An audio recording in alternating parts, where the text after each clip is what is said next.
এখন জালেম দলীয় দাপটওয়ালারা, যার দলীয় দাপট আছে সেই জালেম, সে একটুকু পরোয়া করে না। নেতা বুঝতে পারে না নেতৃত্ব কাকে বলে।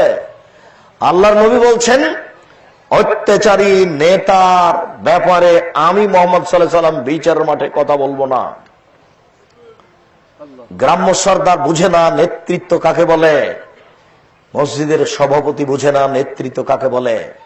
10 টাকার মালিক হয়েছে, মসজিদের সভাপতি হয়েছে, সেই জন্য নির্দ্বিধায় কথা বলে। একটু ইমামটা খালি একটু আগে আজান দিয়ে দিয়েছে, বা মসজিদের সভাপতি আসতে দেরি হয়েছে তো নামাজ শুরু করে দিয়েছে, জাতি তোর ভাত হবে না এখানে। দেখেছেন সভাপতি সাহেবের নেতৃত্ব কাকে বলে? খালি মসজিদের উপরে তার নেতৃত্ব, সে কত বড় জালেম। আচ্ছা বুঝলাম ছেলেটার আজানটা একটু আগে হয়ে গেছে, আর আপনাকে দেখে হিসাব করে ইমামতি করতে হবে, এটা কে বলেছে? মসজিদের ইমাম তো, তার জন্য আপনি বুঝতে পারছেন না। আপনাকে সময়ের উপরে বুঝানো হবে নেতৃত্ব কাকে বলে, ক্ষমতা কাকে বলে। দাড়ি চেঁচে আছেন, কিছু জমি জায়গা আছে, তাই আপনি মসজিদের সভাপতি। কে আপনাকে মসজিদের সভাপতি দাম দেয়? আমি তো 5 পয়সা আপনাকে দাম দিই না,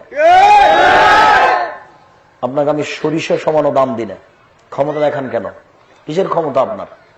ও তো মসজিদের ইমাম, ও আপনার চেয়ে 1 লক্ষ গুণ বেশি দামি।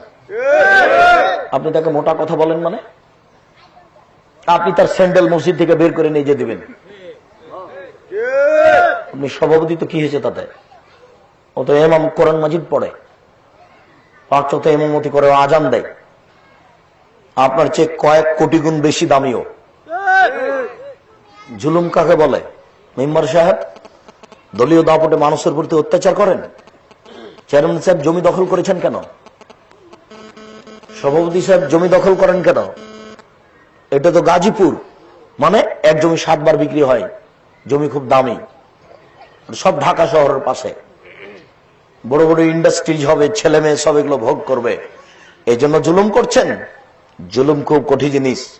শোনেন, জালেমের ব্যাপারে মুহাম্মদ সাল্লাল্লাহু আলাইহি ওয়াসাল্লাম বিচারের মাঠে কথা বলবেন না, তারই নাম অন্ধকার। আমি আপনাকে বলিনি, এই কথা সারা পৃথিবীর মানুষের জন্য, শুধু আপনাকে নয়, কথা সারা পৃথিবীর মানুষের জন্য। তিনি বললেন, কুল্লু গালিন মারে, সীমালঙ্ঘনকারীর ব্যাপারে আল্লাহর রাসূল কথা বলবেন না। এই ছেলে, এই ছোট সীমালঙ্ঘনকারী কে বলো তো দেখি? তুমি তো বক্তব্য শোনো, বলো তো কে ছোট সীমালঙ্ঘনকারী? মনে নেই কেন? না না না না, বক্তব্য মরিচ। হ্যাঁ হ্যাঁ হ্যাঁ, 100 মরিচ নেবেন আপনি, বহু জায়গাতে বলা আছে 100 মরিচ নেবেন। একটা মরিচ হাত দিয়ে উঠেছেন, দেখবেন মরিচটা কেমন। তো এখনো তো 100 মরিচ মেপে ফেলেছে, দাঁড়িপাল্লা তো ঠিক হয়ে গেছে, একটা মরিচ তো হাতে আছে, এটা কোথায় রাখবেন? এইটা যদি আপনার পাল্লায় রাখেন, আপনি সীমা লঙ্ঘনকারী, আপনি জালেম। দাঁড়িতে হয়ে গেছে আপনার হাতে, এটা আপনি কোথায় রাখবেন? অরিডালিতে রাখতে। ও তো গরিব মানুষ, 5 কেজি মরিচ বিক্রি করতে এসে সারাদিন বিক্রি করবে। এই মরিচটা তার সহ্য হয়, আপনার সহ্য হয় না কেন? ও তো বাদাম বিক্রি করছে, গরিব মানুষ 50 টাকার বাদাম সারাদিন বিক্রি করবে, তার গালি থেকে একটা বাদাম তুলে মুখে দিলেন মানে? ছি, লজ্জা হয় না? শরম হয় না? বেয়াদবি করার জায়গা পান না, ফাইজলামি করেন। বিবেক কি খেয়ে ফেলেছেন? সবই কি পায়খানা মাথায়? সবই কি গোবর? ও গরিব মানুষ, আপনি তার ডালি থেকে একটা বাদাম তুলে মুখে দিলেন কেন? এটা জুলুম। সাবধান থাকেন, বিচার একদিন হবেই। শোনেন, কারো কোটি টাকা অত্যাচার করার নাম জুলুম, আর এই বাদামওয়ালার একটা বাদাম নেওয়ার নাম হলো জুলুম।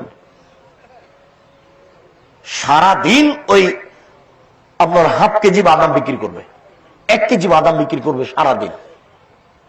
সেইখানে আপনি যদি একটা, আমি একদিন বলছি, এই ছেলে তোমার ওজন ঠিক হয়েছে গো, দেখি আমাকে একটু তোমার দাড়িটা দাও তো, দেখছি একটা কমে গেছে। তুমি যে কম দিচ্ছ কেন? হুজুর সবাই তো খালি নিয়ে নিয়ে খায় নাই তো, তো সেই জন্য আমি মনে করছি একটু কম দিয়ে যদি একটু কমার পার হয়। দেখেন গরিব মানুষটা কোন দিকে গেছে, তার কিছু করার থাকে না, ওই সময়তে কিছু বলতেও পারে না, বললে তাকে মানে না, আর দাম দেয় কে? ও তো গরিব মানুষ, বাদাম বিক্রি করেছে, একটু যদি জোরে কথা বলে তো বলবো তোকে থাপড়াবো। জুলুম কি জিনিস বুঝতেই পারে না। এইরকমই যেখানে সেখানে আছে, যেখানে সেখানে এরকম আছে।